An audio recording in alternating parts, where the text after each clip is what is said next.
साल था 2004। बात है कराची के उस स्टेडियम की जहां पर भारत और पाकिस्तान के बीच एक ऐसा रोमांचक मैच खेला जा रहा था जिसे देखकर वहां पर बैठे हजारों दर्शकों के होश तक उड़ गए थे। जी हां, हम बात कर रहे हैं उस 5 मैचों की ओडीआई सीरीज की जिसे खेलने भारत पाकिस्तान गया था। इस सीरीज का यह पहला मैच होने वाला था और इस मैच को लेकर दर्शकों में काफी उत्साह भी था। वैसे भी जब भारत और पाकिस्तान के बीच कोई भी मैच होता है तो दर्शकों का उत्साह अपने चरम पर होता है। तो आइए देर न करते हुए चलते हैं इस मैच पर। लेकिन साथियों, मैच पर चलने से पहले अगर आप वीरेंद्र सहवाग को एक महान खिलाड़ी मानते हैं तो चैनल को जरूर सब्सक्राइब कीजिएगा। तो आइए फ्रेंड्स, अब चलते हैं इस मैच पर। तो अब बात करें टॉस की, तो पाकिस्तान की टीम टॉस जीतकर पहले गेंदबाजी चुनती है और भारतीय टीम को पहले बल्लेबाजी के लिए आमंत्रित करती है। पाकिस्तान टॉस जीतकर पहले गेंदबाजी इसलिए चुनती है क्योंकि दूसरी पारी में बॉलिंग के समय ऑफ की संभावना ज्यादा हो जाती है। अब टॉस हारकर इस मैच में बल्लेबाजी करने के लिए भारत के 2 धुरंधर बल्लेबाज बीच मैदान पर आते हैं, सचिन तेंदुलकर और वीरेंद्र सहवाग। और वहीं पर बात करें पाकिस्तान की, तो पाकिस्तान की तरफ से पहला ओवर लेकर शोएब अख्तर आते हैं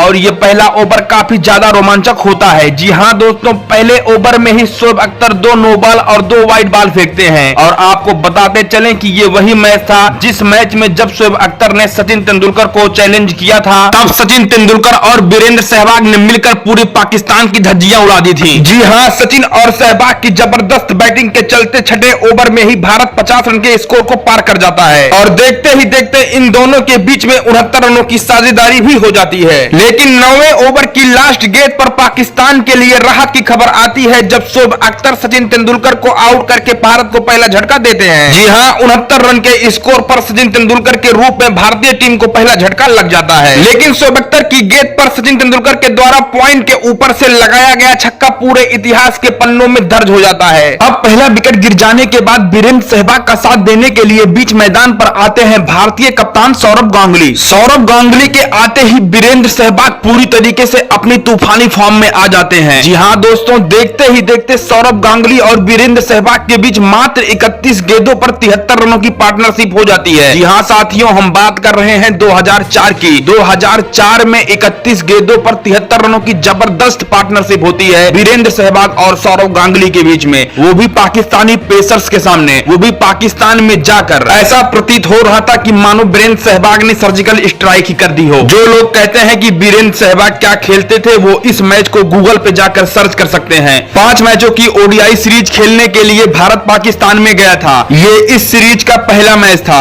और ये मैच कराची के ग्राउंड पर खेला जा रहा था। 13 मार्च 2004 की बात है। आप जाकर गूगल भी कर सकते हैं क्योंकि फ्रेंड्स, आपको इस चैनल पर क्रिकेट से जुड़ी सारी सच्ची कहानियां ही मिलती हैं। तो फ्रेंड्स, अगर आप इस चैनल को सब्सक्राइब ना किए हो तो चैनल को जरूर सब्सक्राइब कर लें। तो फ्रेंड्स, आइए अब चलते हैं मैच पर। तो जैसा कि भारतीय कप्तान और वीरेंद्र सहवाग के बीच एक तूफानी पार्टनरशिप हो रही थी जिसे देखकर पाकिस्तान के कप्तान को कुछ भी समझ में नहीं आ रहा था कि इस पार्टनरशिप को कैसे रोका जाए। लेकिन तभी सहवाग की गलती से पाकिस्तानियों की किस्मत खुल जाती है। जी हां, वीरेंद्र सहवाग एक ऑफिस शॉट खेलने की कोशिश में अपने विकेट को गंवा देते हैं और इस तरीके से 142 रन के स्कोर पर भारतीय टीम को दूसरा झटका लग जाता है। भारतीय टीम का यह विकेट 15वें ओवर की दूसरी गेंद पर गिरता है और इस तरह से 32 गेंदों पर 73 रनों की एक शानदार पार्टनरशिप का अंत भी हो जाता है। और वहीं पर बात करें वीरेंद्र सहवाग की, तो वीरेंद्र सहवाग आउट होने से पहले 57 गेंदों पर 138 की स्ट्राइक रेट के साथ 79 रनों की धमाकेदार पारी खेलते हैं। इस दौरान उनके बल्ले से 14 चौके और एक छक्का भी निकलता है। अब करीब 15 ओवर में ही 150 रन के करीब पहुंच चुकी भारतीय टीम को देखकर पाकिस्तान के कप्तान को कुछ भी समझ में नहीं आ रहा था। उन्हें ऐसा लग रहा था कि भारतीय टीम आज 450-500 रन तक भी स्कोर कर सकती है। अब सहवाग का विकेट गिर जाने के बाद कप्तान सौरव गांगुली का साथ देने के लिए आते हैं द वॉल के नाम से पूरे विश्व भर में मशहूर राहुल द्रविड़। अब राहुल द्रविड़ और भारतीय कप्तान सौरव गांगुली ये दोनों मिलकर भारतीय पारी को बहुत ही अच्छी तरीके से आगे लेकर जाते हैं और भारत के स्कोर को 200 रन के पार भी पहुंचाते हैं। लेकिन पाकिस्तान के लिए खतरा बनती जा रही इस जोड़ी को 27वें ओवर की दूसरी गेंद पर पाकिस्तान के गेंदबाज नबेदुल हसन भारतीय कप्तान सौरव गांगुली को 214 रन के स्कोर पर आउट करके भारतीय टीम को तीसरा झटका देते हैं और इस तरीके से सौरव गांगुली की पारी का अंत होता है। सौरव गांगुली आउट होने से पहले 47 गेंदों पर 45 रनों की पारी खेलते हैं। अब भारतीय कप्तान का विकेट गिर जाने के बाद राहुल द्रविड़ का साथ देने के लिए आते हैं युवराज सिंह, लेकिन ये भी कुछ खास नहीं कर पाते और मात्र 9 गेंदों पर 3 रन बनाकर 220 के निजी स्कोर पर भारतीय पारी के चौथे विकेट के रूप में आउट हो जाते हैं। अब युवराज सिंह के आउट हो जाने के बाद राहुल द्रविड़ का साथ देने के लिए आते हैं मोहम्मद कैफ, और मोहम्मद कैफ और राहुल द्रविड़ मिलकर पाकिस्तान के सभी गेंदबाजों को अच्छी तरीके से धुनते हैं और भारतीय टीम के स्कोर को 300 रन के पार तक ले जाते हैं। इन दोनों के बीच एक शानदार पार्टनरशिप होती है 118 रनों की। वहीं दूसरी तरफ शतक के करीब पहुंच चुके राहुल द्रविड़ 1 रन से चूक जाते हैं और शोएब अख्तर की गेंद पर 99 रन बनाकर क्लीन बोल्ड हो जाते हैं। लेकिन राहुल द्रविड़ आउट होने से पहले भारतीय टीम को एक अच्छे स्कोर तक पहुंचा देते हैं। तो फ्रेंड्स, वीरेंद्र सहवाग और राहुल द्रविड़ की शानदार बल्लेबाजी की बदौलत भारतीय टीम पूरे 50 ओवर में 7 विकेट खोकर 349 रन बनाती है और पाकिस्तान को 350 रन का टारगेट देती है। 2004 में 350 रन जैसा लक्ष्य बहुत ही बड़ा माना जाता था, लेकिन इस मैच में कुछ और ही होना था। जी हां साथियों, पाकिस्तान पूरी तरीके से इस मैच में भारतीय टीम के पसीने छुड़ा देती है। तो आइए फ्रेंड्स, चलते हैं पाकिस्तान की पारी पर और देखते हैं कि पाकिस्तान ने इस लक्ष्य को चेज कर पाता है कि नहीं। तो फ्रेंड्स, अब पाकिस्तान की तरफ से बल्लेबाजी करने के लिए उनके दोनों ओपनर आते हैं यासिर हमीद और इमरान फरहत, और वहीं पर भारत की तरफ से पहला ओवर लेकर आते हैं लक्ष्मीपति बालाजी। तो वहीं पर अब बात करें पाकिस्तान के पहले 6 ओवर की, तो पाकिस्तान पहले अपने 6 ओवर में बिना किसी विकेट के नुकसान के स्कोर बोर्ड पर 32 रन लगा देता है। लेकिन 7वें ओवर की दूसरी गेंद पर लक्ष्मीपति बालाजी यासिर हमीद को बोल्ड करके भारतीय टीम को पहला विकेट दिला देते हैं और इस तरीके से पाकिस्तान अपना पहला विकेट खो देता है। अब यासिर हमीद के आउट हो जाने के बाद बीच मैदान पर आते हैं मोहम्मद यूसुफ, लेकिन इसके अगले ही ओवर में जहीर खान इमरान फरहत को आउट करके पाकिस्तान को दूसरा झटका देते हैं और इस तरीके से पाकिस्तान अब इस मैच में पूरी तरीके से दबाव में आ जाती है। अब 2 विकेट जल्द गिर जाने के बाद पाकिस्तान के कप्तान इजमामुल हक को खुद ही मैदान पर आना पड़ता है और अब यहीं से शुरू होता है इस मैच का रोमांच। जी हां, यहीं से इजमामुल हक और मोहम्मद यूसुफ मिलकर भारतीय गेंदबाजों की बहुत ही बुरी हालत कर देते हैं। ये दोनों अंगद की तरफ पैर जमा लेते हैं और किसी भी गेंदबाज के सामने किसी भी गेंद को बहुत ही आसानी से खेलते जाते हैं। हर गेंदबाज की धज्जियां उड़ा देते हैं। ऐसा लग रहा था मानो ये मैच 40 ओवर में ही खत्म कर देंगे। अब वहीं पर अपने मेन गेंदबाजों को पिटता देख भारतीय कप्तान सौरव गांगुली को कुछ भी समझ में नहीं आ रहा था कि वो क्या करें, कैसे वो पाकिस्तानी बल्लेबाजों को आउट करें। अब मजबूर होकर उन्हें अपने पार्ट टाइमर की ओर देखना पड़ता है और वो अपने सबसे भरोसेमंद खिलाड़ी वीरेंद्र सहवाग को बॉलिंग के लिए बुलाते हैं। जी हां, वीरेंद्र सहवाग सौरव गांगुली के फैसले पर खरे उतरते हैं और 28वें ओवर की चौथी गेंद पर मोहम्मद यूसुफ को आउट करके पाकिस्तान को तीसरा और बड़ा झटका देते हैं। अब मोहम्मद यूसुफ का आउट होना इस मैच का सबसे बड़ा टर्निंग पॉइंट साबित होता है। और बात करें मोहम्मद यूसुफ के स्कोर की, तो मोहम्मद यूसुफ 68 गेंदों पर ताबड़तोड़ 73 रनों की पारी खेलते हैं। इस दौरान उनके बल्ले से 5 चौके और 4 छक्के भी निकलते हैं। और वहीं पर बात करने वीरेंद्र सहवाग की, तो वीरेंद्र सहवाग पहले बल्ले से कमाल दिखा चुके थे और अब अपनी गेंदबाजी से भी कहर ढा रहे थे। अब पाकिस्तान के किसी भी खिलाड़ी को कुछ भी समझ में नहीं आ रहा था कि वो मैच वीरेंद्र सहवाग से खेल रहे हैं कि पूरी भारतीय टीम से। और वहीं पर अब बात करें पाकिस्तान की बैटिंग की, तो मोहम्मद यूसुफ के आउट हो जाने के बाद कप्तान इजमामुल हक का साथ देने के लिए आते हैं बीच मैदान पर यूनिस खान। और वहीं पर बात करें मोहम्मद यूसुफ की, तो मोहम्मद यूसुफ आउट होने से पहले इजमामुल हक के साथ 120 गेंदों पर 135 रनों की शानदार साझेदारी कर चुके थे